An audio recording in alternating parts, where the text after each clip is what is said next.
Everyone, आप सभी का स्वागत है मेरे इस यूट्यूब चैनल में। फिर से मैं एनसीईआरटी की जो क्लास 6 थे से लेकर +2 तक की जो सीरीज मैंने शुरू की है उसके लेक्चर नंबर 3 को लेकर मैं पेश हूँ। अगर वीडियो अच्छी लगी हो तो प्लीज़ चैनल को सब्सक्राइब जरूर कर दीजिएगा और कमेंट करिएगा। और इसमें मैंने वन लाइन के साथ साथ एक्सप्लेनेशन भी दिया है जितनी हो सकती है। मतलब ये 100 क्वेश्चन है, लेकिन अगर एक्सप्लेनेशन को इसमें जोड़ दें तो ये 5 से लेकर 600 तक क्वेश्चन इंक्लूड हो जाएंगे। तो चलिए आपका टाइम वेस्ट नहीं करते हैं और शुरू करते हैं पहला क्वेश्चन 102 से। तो 102 क्वेश्चन है, लोथल में भवन कितने मंजिला होते थे? लोथल में भवन जो होते थे वो 1 मंजिला या 2 मंजिला भी होते थे। बड़ा ही जरूरी क्वेश्चन है। क्वेश्चन नंबर 103, हड़प्पा सभ्यता में लिपिक के क्या क्या कार्य थे? लिपिक यानी कि जो क्लर्क होता था वो क्या क्या कार्य करता था? उत्तर, हड़प्पा सभ्यता में लिपिक मोहरों पर अन्य चीज़ों पर लिखते थे। नगरों में शिल्पकार स्त्री पुरुष भी रहते थे और हड़प्पा सभ्यता के समय मिट्टी के खिलौने भी मिले हैं। क्वेश्चन नंबर 104, हड़प्पा सभ्यता से प्राप्त चीज़ों के बारे में बताएं। हड़प्पा सभ्यता से हमें सोना, चांदी, तांबा, कांसा, शंख, पत्थर के बाट मिले हैं। क्वेश्चन नंबर 105, पत्थर के बाट जो हड़प्पा सभ्यता में मिले हैं वो कौन से पत्थर से बनाए जाते थे? इसका उत्तर है वो चरट नामक पत्थर से बनाए जाते थे। ये क्वेश्चन भी एग्जाम में आता है, ठीक है, याद रखना है। क्वेश्चन नंबर 106, हड़प्पा सभ्यता में मनके जो हैं वो किस पत्थर के बने होते थे? तो वो बने होते थे कार्नेलियन पत्थर के। कार्नेलियन पत्थर के मनके हड़प्पा सभ्यता में बने होते थे। क्वेश्चन नंबर 107, हड़प्पा सभ्यता के समय की मोहरों के बारे में बताएं। उत्तर, हड़प्पा सभ्यता में पत्थर की मोहरें बनी होती थी जिन पर आयताकार मोहरों पर जानवरों के चित्र बने होते थे। क्वेश्चन नंबर 108, हड़प्पा के लोग कौन से बर्तन बनाते थे? उत्तर, काले रंग से डिजाइन और लाल मिट्टी के बर्तन बनाए जाते थे। ये क्वेश्चन आपको कंफ्यूज कर सकता है, याद रखना है कि बनाए लाल मिट्टी से जाते थे, लेकिन बाहर जो डिजाइन होता था हड़प्पा सभ्यता के बर्तनों का वो काले रंग से डिजाइन किए होते थे बाहर से। क्वेश्चन नंबर 109, हड़प्पा सभ्यता के समय कौन कौन सी चीज़ें आयात की जाती थी? उत्तर, हड़प्पा सभ्यता के समय सोना, चांदी, तांबा, लोहा, बहुमूल्य पत्थर आयात किया जाता था। क्वेश्चन नंबर 110, हड़प्पा सभ्यता के समय तांबा कहाँ से प्राप्त किया जाता था? ये जो है ओमान और राजस्थान से प्राप्त किया जाता था। हड़प्पा सभ्यता में तांबा ओमान और राजस्थान से। क्वेश्चन नंबर 111, हड़प्पा सभ्यता में कांस्य के लिए टीन का आयात कहाँ से किया जाता था? मतलब कांसा बनाने के लिए जो टीन है उसका आयात हड़प्पा सभ्यता के समय कहाँ से किया जाता था? वो किया जाता था ईरान और अफगानिस्तान से। क्वेश्चन नंबर 112, हड़प्पा सभ्यता के समय सोना कहाँ से प्राप्त किया जाता था? वो किया जाता था कर्नाटक से। क्वेश्चन नंबर 113, हड़प्पा सभ्यता के समय बहुमूल्य पत्थर कहाँ से प्राप्त किया जाता था? उत्तर, गुजरात, ईरान और अफगानिस्तान। बहुमूल्य पत्थर कहाँ से?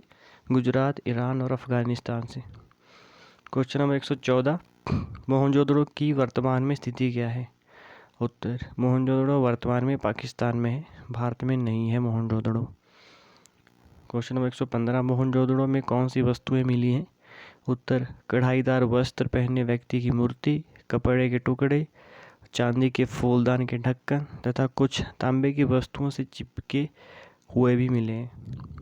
क्वेश्चन नंबर 116, पक्की मिट्टी से बनी तकलियाँ किसका संकेत देती हैं? उत्तर, सूत कताई का संकेत देती हैं। क्वेश्चन नंबर 117, मोहनजोदड़ो से संबंधित अन्य तथ्यों के बारे में बताएं। उत्तर, मोहनजोदड़ो में महान स्नानागार वहाँ पे मिला है, फेयंस के मनके मिले हैं, चूड़ियाँ मिली हैं, बाले मिले हैं, जो कान में पहनने वाले बाले होते हैं वो, छोटे बर्तन मिले हैं। क्वेश्चन नंबर 118, गुजरात में हड़प्पा सभ्यता के समय नगर निरीक्षण। उत्तर, हड़प्पा सभ्यता में नगर 2 भागों में बांटे गए थे, पर धौलावीरा में जो नगर थे वो 3 भागों में बांटे गए थे। गुजरात में एक भंडार गृह भी था। क्वेश्चन नंबर 119, हड़प्पा भंडार गृह से क्या क्या चीज़ें प्राप्त हुई हैं? उत्तर मोहरे, मुद्रांकन, मोहरबंदी। मोहरबंदी का मतलब क्या होता है कि गीली मिट्टी पर दबाने से बनी उनकी छाप। क्वेश्चन नंबर 120, हड़प्पा सभ्यता के अंत के बारे में बताएं। उसका उत्तर है 3900 साल पहले बदलाव देखने को मिला था। हड़प्पा सभ्यता में पतन के बाद लोग पूरब और पश्चिम में बस गए। इसके 1400 साल बाद नए नगरों का विकास हुआ था। क्वेश्चन नंबर 121, मिस्र की सभ्यता के बारे में बताएं। मिस्र, अब जिसे इजिप्ट कहते हैं, उसकी राजधानी है काहिरा। 5000 साल पहले सोना, चांदी, हाथी दांत, लकड़ी के लिए सेना को दूर दूर भेजा जाता था। इसीलिए उनके लिए बड़े बड़े मकबरे बनाए गए जिन्हें पिरामिड कहते थे। राजा के मरने के बाद उन्हें इसमें दफनाया जाता था, जिसे मम्मी कहते थे। क्वेश्चन नंबर 122 है, हड़प्पा सभ्यता के अन्य नगरों का विकास कब हुआ था? तो ये होता 2500 वर्ष पूर्व। प्रश्न नंबर 123 है, हड़प्पा में पक्की मिट्टी के खिलौने मिले जिन्हें क्या कहते हैं? उन्हें कहते हैं टेराकोटा कहते हैं। टेराकोटा के खिलौने मिले थे। टेराकोटा मिट्टी से बने हुए खिलौने। इसके बाद ये बुक का लेसन नंबर 5 है, क्या बताती है किताबें और कब्रें। पहला इसमें टॉपिक है वेद। क्वेश्चन नंबर 124 है, वेदों की कुल संख्या कितनी है? तो वो है 4, ऋग्वेद, सामवेद, यजुर्वेद, अथर्ववेद। क्वेश्चन नंबर 125, सबसे पुराना वेद कौन सा है? सबसे पुराना वेद सबको पता है ऋग्वेद है। क्वेश्चन नंबर 126, ऋग्वेद की रचना कब हुई थी? ऋग्वेद की रचना 3500 ईसा पूर्व में हुई थी। कब हुई थी ऋग्वेद की रचना? 3500 ईसा पूर्व। 127 क्वेश्चन नंबर, ऋग्वेद में कितनी प्रार्थनाएं हैं? ऋग्वेद में 1000 से ज़्यादा प्रार्थनाएं हैं। क्वेश्चन नंबर 128, ऋग्वेद में जो प्रार्थना है उन्हें क्या कहा जाता है? उत्तर, उन्हें सूक्त कहा जाता है। सूक्त का मतलब अच्छी तरह से बोले गए या विभिन्न देवी देवताओं की संस्तुति में गाए गए। क्वेश्चन नंबर 129, ऋग्वेद के देवताओं के बारे में बताएं। ऋग्वेद में अग्नि आग का देवता, इंद्र युद्ध का देवता। इंद्र जो है ऋग्वेद में युद्ध का देवता था, ना कि बारिश का देवता था। सोम नाम का एक पौधा था। सूक्त के रचयिता पुरुष थे, पर कुछ सूक्तों यानी कि प्रार्थनाओं की रचना महिलाओं ने भी की। तो ये भी क्वेश्चन पूछ सकता है कि सूक्तों की रचना किसने की? वो दे देगा स्टेटमेंट में कि केवल पुरुषों ने की थी, नहीं, महिलाओं ने भी उसमें कंट्रीब्यूट किया था। क्वेश्चन नंबर 130, ऋग्वेद की भाषा क्या थी? उत्तर, संस्कृत या वैदिक संस्कृत। ऋग्वेद की भाषा क्या थी? संस्कृत या वैदिक संस्कृत। क्वेश्चन नंबर 131, ऋग्वेद के बारे में बताएं।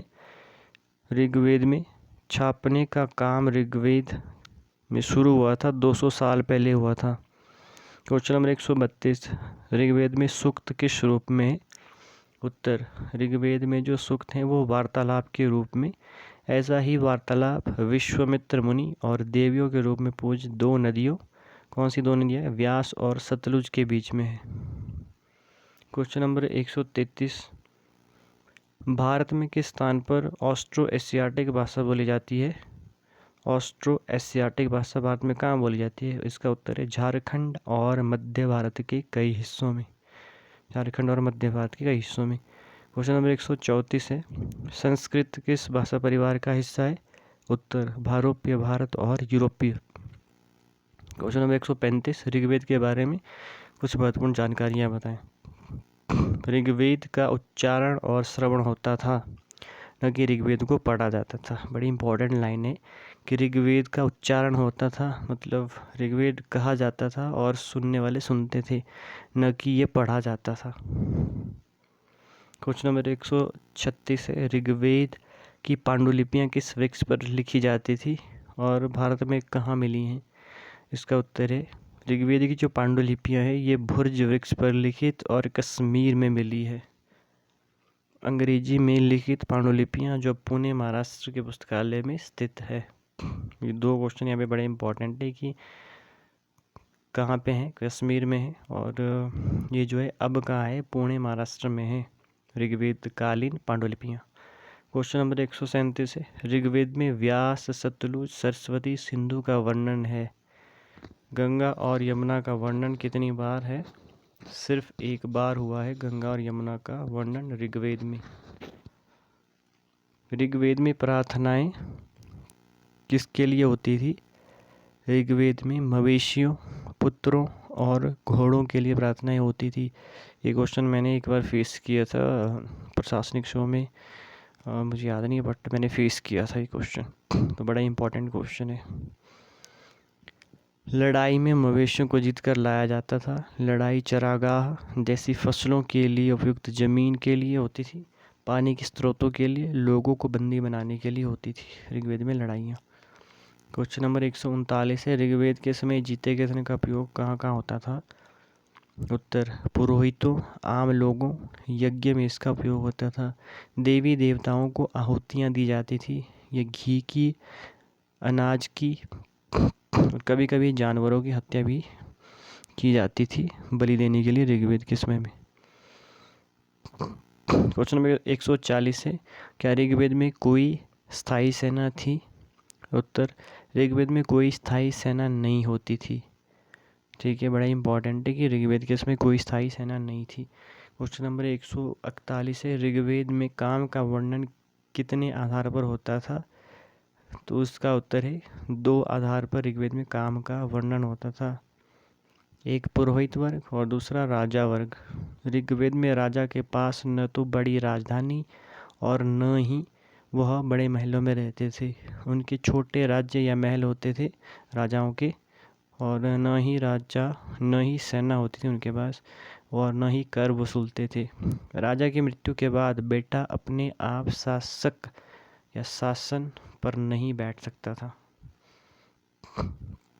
क्वेश्चन नंबर 142 है, ऋग्वेद के समय जनता पूरे समुदाय को कितने भागों में बांटती थी? उत्तर, जनता पूरे समुदाय को 2 भागों में बांटती थी। एक जन और दूसरा विष में बांटा गया था। जिन लोगों ने प्रार्थना लिखी वे खुद को आर्य, विरोधियों को दास या दस्यु कहते थे। दस्यु यज्ञ नहीं करते थे, ये शायद दूसरी भाषा बोलते थे। दास बाद में गुलाम हो गए। अगला टॉपिक है महापाषाण।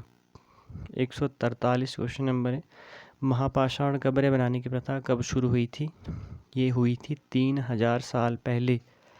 क्वेश्चन नंबर 144 है, महापाषाण कालीन स्थल बनाने की शुरुआत भारत में कहाँ हुई थी? सबसे पहले शुरुआत कहाँ हुई थी भारत में महापाषाण कालीन स्थल बनाने की? ये दक्षिण में, उत्तर पूर्व में और कश्मीर में हुई थी। अगला प्रश्न है, महापाषाण कालीन स्थल कौन कौन से हैं? ब्रह्मगिरी, आदि चंदलूर महापाषाण काल के स्थल हैं।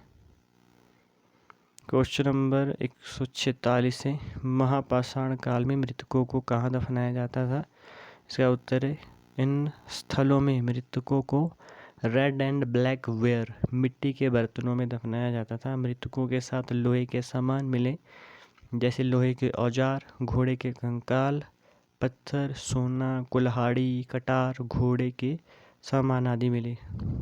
क्वेश्चन अगला है, किस महापाषाण कालीन स्थल पर 33 सोने के मनके और शंख पाए गए हैं?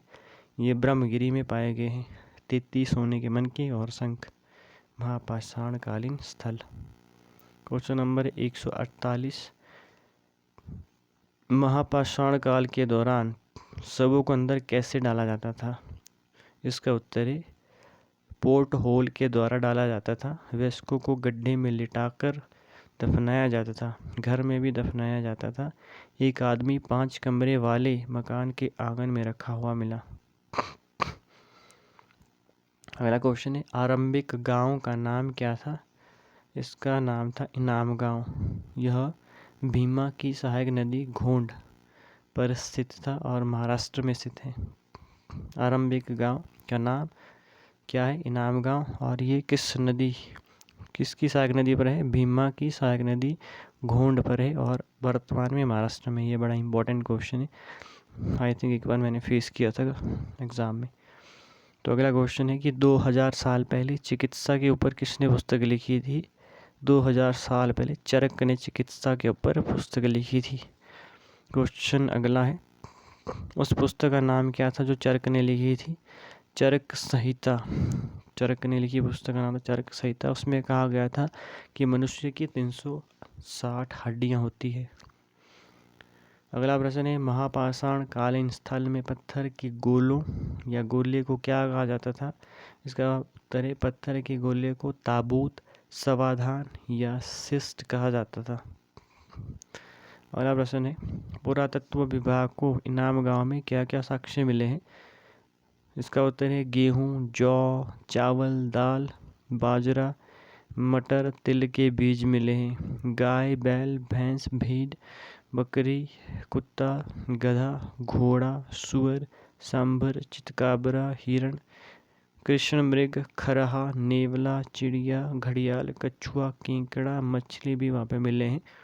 बेर, जामुन, खजूर जैसी रसभरियाँ एकत्रित वहाँ पर मिली हैं।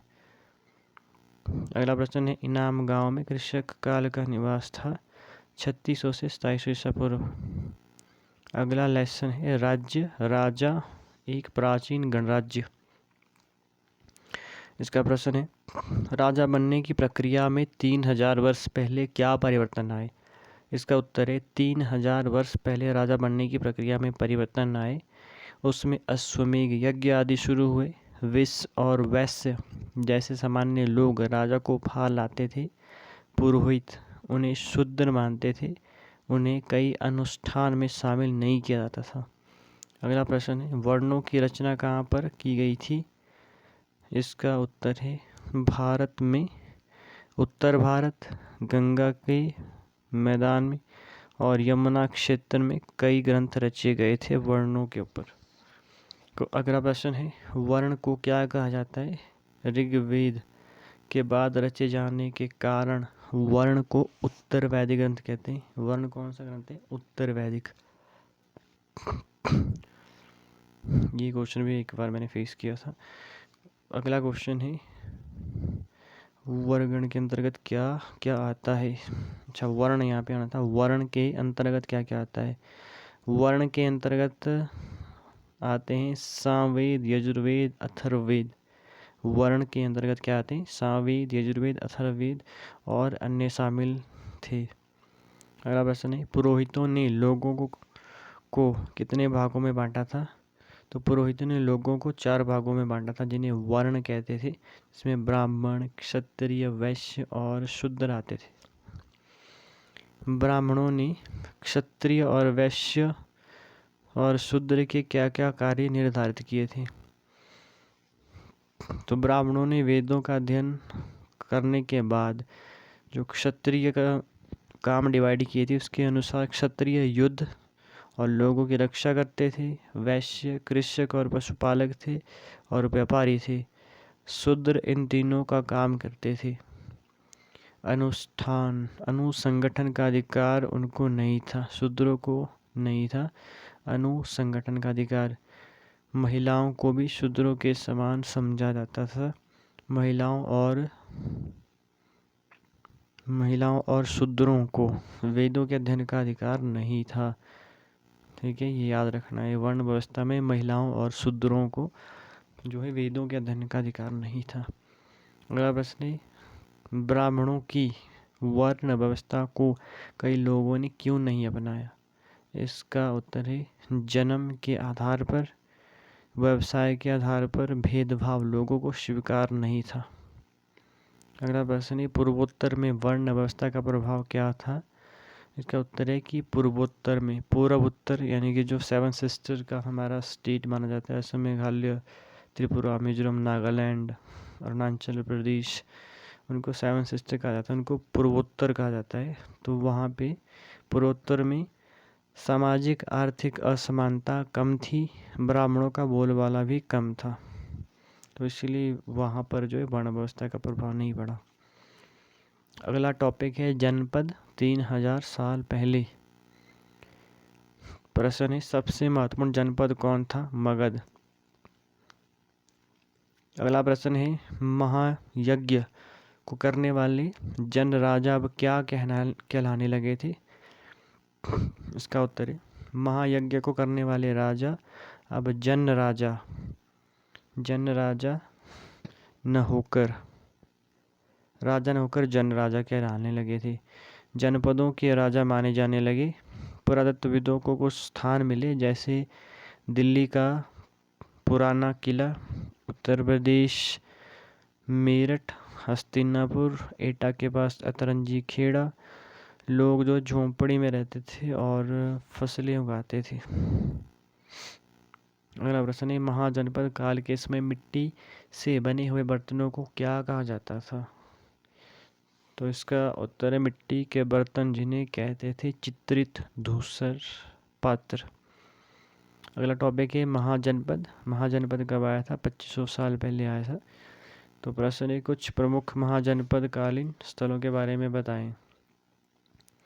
इसका उत्तर है तक्षशिला, हस्तिनापुर, वैशाली, कौशाम्बी, मगध, उज्जैन प्रमुख स्थल थे। राजा इस समय सेना रखने लगे थे। ठीक है, सेना रखने लगे थे महाजनपद काल के समय राजा। सिपाहियों को नियमित वेतन भी मिलने लगा था। महाजनपद काल में भुगतान कौन से सिक्कों में होता था? इसका उत्तर है कुछ भुगतान आहत सिक्कों में होता था। जो आहत सिक्के हैं वो कौन से सिक्के? सबसे पुराने सिक्के आहत सिक्कों को कहा जाता है। अगला प्रश्न है, महाजनपद काल में कर व्यवस्था कैसी थी? इसका उत्तर है महाजनपद काल के समय विशाल किले, बड़ी सेना, राजा लोगों के उपहार पर निर्भर न रहकर अब नियमित कर वसूलने लगे थे। फसल कर सबसे महत्वपूर्ण था। वो कुल फसल का 1/6 भाग होता था। अगर 6 किलो अनाज पैदा होता था, ठीक है, 1/6 लिया जाता था। अगला प्रश्न है कि महाजनपद काल के समय फसल कर जो 1/6 था, उसे क्या कहते थे? उसे भाग कहा जाता था।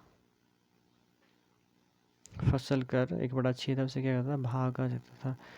महाजनपद काल में कारीगरों से कर के रूप में लिया जाता था, श्रम के रूप में लिया जाता था। श्रम के रूप में कैसे लिया जाता था? अगर कोई कर नहीं दे पाता था तो राजा क्या करता था? अपने घरेलू काम उनसे करवाता था। जैसे कोई कुआं खुदवाना है, कोई बावड़ी बनानी है, या कोई घर का काम करवाना है, तो उस तरीके का काम राजा जो है उनसे कर के रूप में लेता था। अगला प्रश्न है कि महाजनपद काल में कर से संबंधित अन्य तथ्य क्या थे?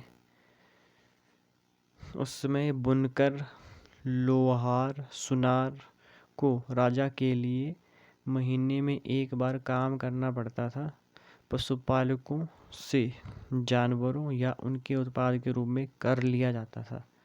व्यापारियों पर सामान खरीद और बेच पर कर, आखेटक संग्राहक को जंगल की वस्तुएं देनी पड़ती थी कर के रूप में। अगर उन्होंने जंगल में शिकार करके कुछ भी चीज़ लाई तो उसमें से कुछ भाग जो है राजा को उनको देना पड़ता था। अगला प्रश्न है, महाजनपद काल में कृषि में क्या क्या परिवर्तन आए? इसका उत्तर है हल के फाल का उपयोग लकड़ी की जगह होने लगा। दूसरा, धान की रोपाई करना आरंभ कर दिया। यह काम दास, दासी और भूमिहीन खेतिहर मजदूर करते थे। कृषि का काम महाजनपद काल में कौन करते थे? दास करते थे, दासियां करती थी, और भूमिहीन खेतिहर मजदूर करते थे। अगला टॉपिक है मगध। तो अगला प्रश्न है, मगध कितने वर्षों पहले आया? इसका उत्तर है मगध जो है 200 वर्षों पहले सबसे महत्वपूर्ण जनपद था जो आया। यह जो है गंगा सोन मगध से बहती थी। गंगा सोन कहाँ से बहती थी? मगध से होकर बहती थी। जंगली सामान और लौह ऐसक भी मगध से मिला है। अगला प्रश्न है कि मगध के 2 शक्तिशाली शासक कौन थे? मगध में 2 शक्तिशाली शासक हुए, एक बिंबिसार और दूसरा अजातशत्रु, और एक अन्य भी थे, महापद्मनंद भी थे मगध के महत्वपूर्ण शासक।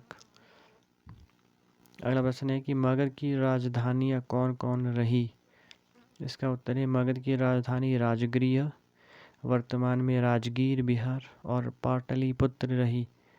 2300 वर्ष पहले मैसेडोनिया का राजा सिकंदर विश्व विजय पर था। मिस्र पश्चिम एशिया को उसने जीता, भारत में व्यास नदी तक पहुंचा। सिकंदर भारत में व्यास नदी तक पहुंचा और सिकंदर ने मगध की ओर आने का मन बनाया, परंतु सिपाहियों ने रोक लिया और कहा कि भारतीय शासकों के पास पैदल सेना, हाथी सेना और घुड़सवार सेना है, इसीलिए वह वापस मुड़ गए व्यास नदी से। अगला प्रश्न है कि सिकंदर किस नदी के पास से वापस मुड़ गया था? तो सिकंदर व्यास नदी के पास से पीछे मुड़ गया था। ये क्वेश्चन भी आता है कि क्या कारण था कि सिकंदर व्यास नदी से पीछे मुड़ गया था, क्योंकि उनके सैनिकों ने कहा था कि इंडिया की जो सेना है वो बड़ी पावरफुल है। एक रीज़न ये भी माना जाता है। बाकी ये भी कहा जाता था कि उनकी सेना युद्ध कर करके थक गई थी और इस कारण भी सैनिकों ने मना किया आगे जाने से। अगला टॉपिक है वज्जी। तो प्रश्न है वैशाली किसकी राजधानी थी? वैशाली वज्जी की राजधानी थी। अगला प्रश्न है वैशाली में शासन व्यवस्था को क्या कहते थे? इसका उत्तर है वैशाली में शासन व्यवस्था को गण या संघ कहते थे। गण और संघ में कई शासक होते थे। हर शासक राजा कहलाता था तथा यह सभी मिलकर सभाएं करते थे। स्त्री, दास, कामगार सभा में भाग नहीं लेते थे।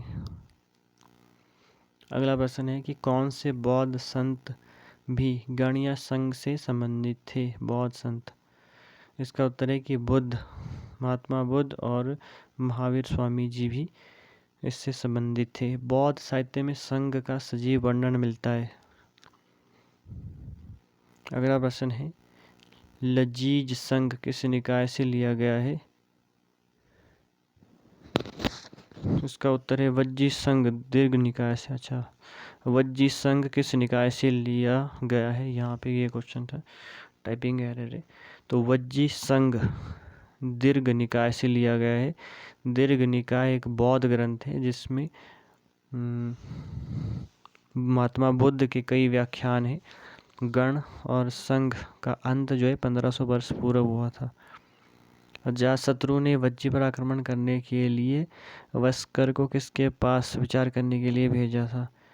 तो अजातशत्रु ने वज्जी पर आक्रमण करने के लिए अजातशत्रु ने वस्कर को महात्मा बुद्ध से विचार करने के लिए भेजा था। अजातशत्रु ने किसको भेजा था? वस्कर को महात्मा बुद्ध से विचार करने के लिए। वज्जी के गण शासकों का समय क्या था? इसका उत्तर है 1500 वर्षों तक वज्जी का गण या संघों का शासन रहा। गुप्त शासकों ने इन्हें अपने में मिला लिया, मतलब वज्जी संघ को गुप्तों ने अपने में मिला लिया था। अगला प्रश्न है कि यूनान एथेंस में प्रजातंत्र या गणतंत्र कब आया? इसका उत्तर है कि 2500 वर्ष पहले। 200 वर्ष यह चलता रहा। 30 वर्ष के ऊपर के लोग नागरिक माने जाते थे। 30 वर्ष से ऊपर के लोग यूनान एथेंस में नागरिक माने जाते थे। औरतों को नागरिकता का दर्जा नहीं था। अगला है लेसन नंबर 7, नए प्रश्न और नए विचार। तो इसका पहला प्रश्न है बौद्ध धर्म के संस्थापक कौन थे? बौद्ध धर्म के संस्थापक सबको पता है, महात्मा बुद्ध। तो सिद्धार्थ या उन्हें गौतम भी कहा जाता था। 2500 वर्ष पूर्व उनका जन्म हुआ था। अगला प्रश्न है महात्मा बुद्ध किस गण से संबंधित थे? तो महात्मा बुद्ध शाक्य गण से संबंधित थे। अगला प्रश्न है बोध गया बिहार में किस पेड़ के नीचे उनको निर्वाण प्राप्त हुआ था?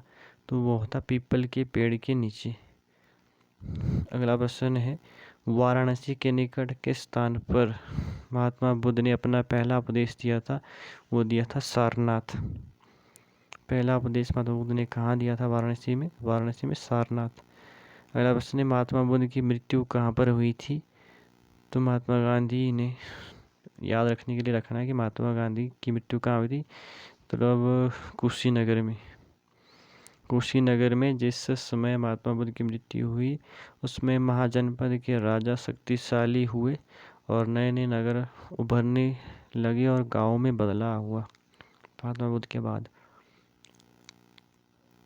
महात्मा बुद्ध ने कौन कौन सी शिक्षाएं दी? महात्मा बुद्ध के अनुसार जीवन दुखों और कष्टों से भरा हुआ है। इसका कारण हमारी इच्छा और लालसा है। कभी कभी सब पाने के बाद भी हमारी संतुष्टि नहीं होती। इसे बुद्ध ने लिप्सा या तृष्णा कहा है। बुद्ध के अनुसार आत्म संयम से हम इन पर मुक्ति पा सकते हैं। बुद्ध के अनुसार हमारे कर्मों के परिणाम अच्छे या बुरे हों, हमारे वर्तमान जीवन के साथ साथ बाद के जीवन को भी प्रभावित करते हैं। अगला प्रश्न है, महात्मा बुद्ध ने अपनी शिक्षाएं कौन सी भाषा में दी? तो इसका उत्तर है प्राकृत भाषा में महात्मा बुद्ध ने अपनी शिक्षाएं दी थी। महात्मा बुद्ध ने कहा कि लोग उनकी शिक्षाओं को केवल इसलिए ना स्वीकारें कि यह उनकी है, वे खुद जांच करें, परख करें, उसके बाद ही स्वीकारें। अगला प्रश्न है, बुद्ध की वेदों की रचना में कौन सी भाषा थी? महात्मा बुद्ध ने जो वेदों की रचना की थी उसमें किस भाषा का उन्होंने उपयोग किया था? वो किया था संस्कृत का। अगला प्रश्न है, किस्सा गोमती का किससे संबंधित है? महात्मा बुद्ध जी से। अगला टॉपिक है उपनिषद। तो इसका पहला प्रश्न है कि उपनिषदों के बारे में बताएं। जब बुद्ध उपदेश दे रहे थे उसी समय अन्य चिंतक खोज में लगे थे कि मृत्यु के बाद का जीवन कैसा होता है। यज्ञों की उपयोगिता अनेकों चिंतकों ने माना कुछ तो स्थायी है जो मृत्यु के बाद भी चलता है। उसे उन्होंने आत्मा या ब्रह्मा नाम दिया। आत्मा ही ब्रह्मा है, ऐसे कई विचारों का संकलन उपनिषदों में है। यह जो है उत्तर वैदिक काल से संबंधित है। उपनिषदों का अर्थ गुरु के समीप में बैठना। इसमें अध्यापकों और विद्यार्थियों का संवाद है। अगला प्रश्न है, उपनिषद किस वैदिक काल से संबंधित है? उपनिषद उत्तर वैदिक काल से संबंधित है। अगला प्रश्न है, बुद्धिमान भिखारी किस कहानी पर आधारित है? यह जो है छांदोग्य उपनिषद पर आधारित है। बुद्धिमान भिखारी किस कहानी पर आधारित है? छांदोग्य उपनिषद पर। अगला प्रश्न है, सैसन अभिप्रतारिण ऋषि से भिखारी ने क्या मांगा? तो भिखारी ने खाना मांगा था। सैसन अभिप्रतारिण ऋषि से भिखारी ने खाना मांगा था। अगला प्रश्न है, उपनिषदों के समय उपचर्चा में कौन कौन से लोग भाग लेते थे? उत्तर, वहाँ चर्चा में ज़्यादा पुरुष, ब्राह्मण और राजा भाग लेते थे। उपनिषदों के समय में उपचर्चा, चर्चा नहीं, यहाँ पे उपचर्चा है, ये वर्ड देखना है कि उपचर्चा, क्वेश्चन को ध्यान से पढ़ना है। उपचर्चा, उपनिषदों में उपचर्चा में कौन कौन से लोग शामिल थे? पुरुष थे, ब्राह्मण थे और राजा थे। अगला प्रश्न है, क्या उपचर्चा में स्त्रियां भी भाग लेती थी?